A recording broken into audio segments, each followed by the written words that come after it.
Olha só, a segurança de dados é o processo de você proteger os dados contra acesso não autorizado. Mas vamos entender mais sobre como funciona, né, nesse nosso bate-papo com a Núbia e o Lucas. Confira aí. E o nosso bate-papo dessa tarde, a gente vai falar sobre segurança de dados, que é muito importante. Eu convidei o professor universitário, o Lucas D'Artora, que vai explicar um pouquinho mais pra gente estar a par disso também, né, Lucas? Tudo bem? Boa tarde. Tudo bem, boa tarde, Núbia. Exatamente, né? Esse assunto é um assunto que está vindo muito à tona por conta, né, dos acontecimentos aí que estão sendo divulgados de empresas e principalmente de nós mesmos, titulares de dados, né? Então, Lucas, quero que você explique pra gente quais são os impactos práticos da segurança de dados no cotidiano das pessoas. Porque tá no nosso dia a dia, não tem como a gente fugir disso, né? Exatamente, né? Hoje nós estamos vivendo aí num mundo de transformação digital. Então, basicamente, todas as pessoas hoje têm o acesso à informação através, logicamente, de smartphones, de notebooks, de aparelhos que, de fato, estão conectados à internet e também utilizam-se, logicamente, desses dados tanto para fazer compras ou para estar executando, logicamente, as suas rotinas de trabalho. E, logicamente, que se a gente não tiver algumas medidas de segurança e algumas medidas preventivas, nós poderemos ser vítimas de um ataque cibernético. Uhum. E como que a gente pode falar que cada vez mais a gente está mais conectado? Você comentou nesse negócio dos ataques cibernéticos. Como que a gente pode tentar prevenir para não acontecer isso com nós? Olha, nós como titulares de dados, nós temos que tomar muito cuidado, principalmente em sites que a gente faz compras online. Então, principalmente, olhar se a URL do site está iniciando, por exemplo, com HTTPS, né? Isso quer dizer o quê? Que esse site contém um certificado de segurança. Então, é um alicerce, vamos dizer assim, para que a gente consiga estar seguro neste ambiente. Logicamente, tentar não cadastrar cartões de crédito nessas plataformas. Quando for instalar algum aplicativo no celular, verificar se o desenvolvedor realmente é aquela empresa original. Hoje existem muitos aplicativos que são réplicas, né? E normalmente esses aplicativos vêm com algum tipo de vírus, vêm com já alguma isca para, logicamente, futuramente servir de um incidente de segurança, né? Uhum. E Lucas, você falou nisso, desses cuidados que a gente tem que ter, até eu relembrei o negócio seguinte, se eu não me engano tem uma extensão no próprio Google que tem aquela questão do certinho de alguns sites, isso também é bem indicado? A gente, logicamente, assim, né, hoje as plataformas digitais, elas são desenvolvidas por N fabricantes, né? Uhum. Eu não consigo te garantir, assim, que todos os sites que tiverem, logicamente, aquela autenticação, aquele certinho, estão seguros. Uhum. Mas, logicamente, como eu comentei, se a URL do site começa com um HTTPS, quer dizer que, pelo menos, ele tem um certificado de segurança. Então, já é, logicamente, uma medida técnica de segurança que esse site está provendo. Logicamente que também temos que estar muito atento e verificar se aquele site é original. Hoje o que está acontecendo é clonagem de sites, de e-commerces. Então muitas vezes a pessoa recebe uma notificação, por exemplo, via e-mail ou via WhatsApp, de promoções de algum produto que ela tem interesse, né?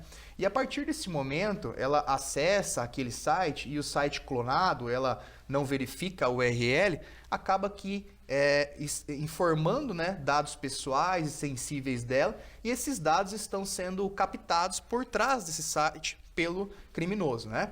E logicamente ele vai utilizar futuramente desses dados para fazer um ataque cibernético e tentar, logicamente, roubar os dados ou até mesmo fazer algum tipo de transação financeira. Uhum.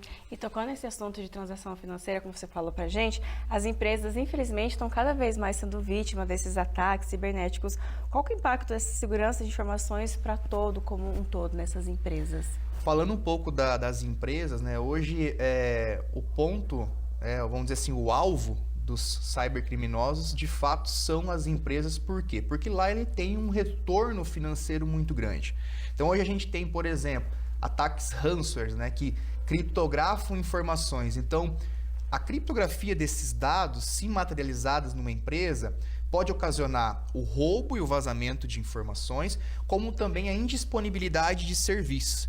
Então, por exemplo, pensa uma empresa onde que o principal serviço dela está indisponível por um dia. Quanto que essa empresa não pode perder de faturamento e também ter um dano reputacional da imagem daquela empresa, né, negativo? Então, essas são consequências que muitas vezes as pessoas não visualizam.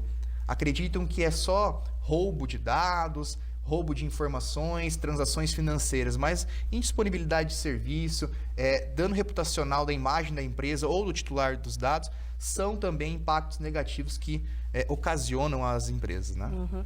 E a gente pode falar, né, gente, questão da dor de cabeça, às vezes pode começar com um detalhezinho ali e vai se tornando cada vez maior e vira uma bola de neve, né, Lucas? Exatamente. Nós temos muitas pessoas no nosso círculo de amizade que foram já vítimas, por exemplo, da técnica da engenharia social. O que é a engenharia social? Hoje as pessoas recebem, por exemplo, ligações ou até mesmo mensagem via WhatsApp e são induzidas a fazer algum tipo de ação, como por exemplo, né? Eu estou interessado num produto ou tenho, por exemplo, um processo contra uma empresa, né?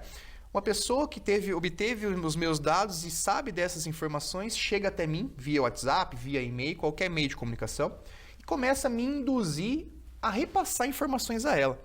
E nós, logicamente, quando a gente tem interesse em algum produto ou algum serviço e que tem valor monetário, a gente acaba automaticamente se interessando. E você aí acaba compartilhando as informações, confirmando alguns dados, porque quando a pessoa não te conhece, né, na técnica da engenharia social, ela vai te fazer um monte de pergunta. E a partir das perguntas que você vai respondendo e vai confirmando, ela vai elaborando todas as suas características para, de fato, materializar um ataque cibernético. E aí, quando ela tem todas essas informações na palma da mão, ela logicamente vai partir para o ataque e, logicamente, essa pessoa já está induzida, vai compartilhar as informações. Uhum. E você comentou para a gente então sobre esses ataques cibernéticos. Quais são os principais, assim, Lucas, que mais estão acontecendo no nosso dia a dia?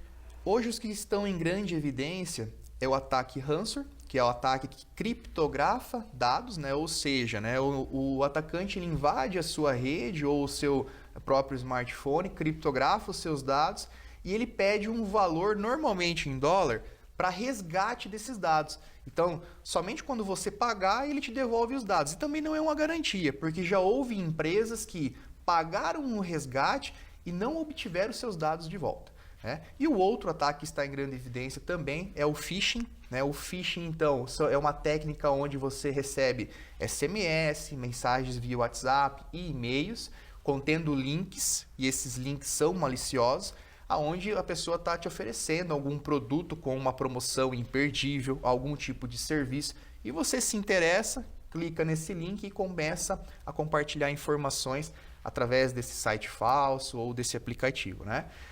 Então são os dois grandes que hoje estão, logicamente, aí dando dor de cabeça para as empresas, para os titulares de dados.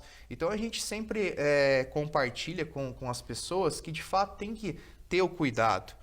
A gente é muito imediatista, a gente costuma, logicamente, alguém solicitou alguma informação, a gente compartilha e muitas vezes a gente não vai atrás para saber o porquê que ela está solicitando aquele tipo de informação, aquele dado. Então a gente tem que começar a se questionar mais, ao invés de ir por impulsão compartilhando dados com qualquer pessoa, com qualquer aplicativo onde a gente não teve nenhuma interação, digamos assim, Uhum. E a gente até pode reforçar, né, gente, como um bom brasileiro que gosta de promoções, mas às vezes assim, você clica no negócio errado ali, pensando que vai economizar, depois a dor de cabeça você vai ter para resolver é bem pior, né, Lucas? Exatamente. Às vezes esse valor que você pensou que ia economizar, ele vai se duplicar, só que em um valor negativo, Então, tem que tomar muito cuidado, pessoal, principalmente nos cadastros, onde vocês fazem algum relacionamento com alguma empresa, por algum produto ou algum serviço.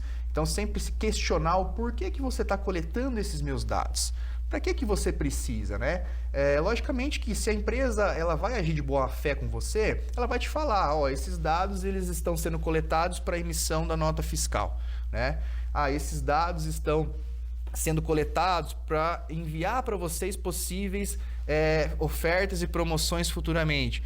E você, como titular dos dados, tem o direito de aceitar ou não, né? A própria Lei Geral de Proteção de Dados, ela veio para isso, para trazer transparência para os titulares dos dados. Para quem comercializa produtos e serviços e coleta dados pessoais, ele tem que, logicamente, fornecer essa transparência do porquê que está sendo utilizado esses dados, né? Não posso simplesmente coletar, né? Porque eu quero coletar, porque eu quero ter o histórico seu aqui, porque eu quero saber que produtos que você compra para poder oferecer promoções ou condições que você consiga comprar, né? Então, isso está mudando com o passar do tempo e, logicamente, que as empresas precisam se adequar, porque a LGPD aí já está em vigor, as sanções já estão sendo aplicadas. Então, é mais um ponto aí que as empresas precisam ter de atenção nessa adequação. Tá? Uhum, com certeza. E, Lucas, até para a gente finalizar, você já falou no começo do nosso bate-papo, mas então, as maneiras para a gente prevenir, para a gente não acabar atraindo ou caindo nesses golpes, então? Todos nós aí temos dispositivos móveis, né? O primeiro ponto é manter o sistema operacional atualizado, tentar deixar próximo da última versão. Tentar ter o mínimo de aplicativos instalados. Eu sei que a gente hoje instala uma diversidade muito grande de aplicativos, cada um com uma função diferente, mas se puder evitar a instalação e diminuir, ou utilizar e desinstalar, é a melhor opção, tá? Outro ponto logicamente, cuidar com e-mails que vocês recebem, contendo links. Mesma coisa para SMS, para WhatsApp, né? E quando vocês forem fazer algum tipo de cadastro em algum e-commerce, leia a política de privacidade desse site, desse e-commerce, dessa empresa que está fornecendo o serviço e entenda, porque na política de privacidade tem que estar descrito quais são as medidas de segurança que aquela empresa tem. Né? Então entenda quais são as medidas, né? Ao invés de ir já compartilhando dados, adquirindo produtos que pode ser que futuramente você seja surpreendido. Um outro ponto também, relembrando agora, é a questão do Pix, pagamento QR Code. Pessoal, tomem bastante cuidado, que está havendo bastante QR Codes falsos, que você às vezes vai fazer um pagamento com uma empresa, o QR Code ele é trocado e você, sem conferir os dados, lê o QR Code, faz o pagamento e o valor vai para outra pessoa ou para outra empresa. Então está havendo também clonagem de QR Codes. Então presta bastante atenção nessas dicas que serão muito úteis, tá? Cautela sempre, gente, que é sempre muito bem-vindo nessas horas. E cuidado aí com as promoções, enfim, como o Lucas falou pra gente.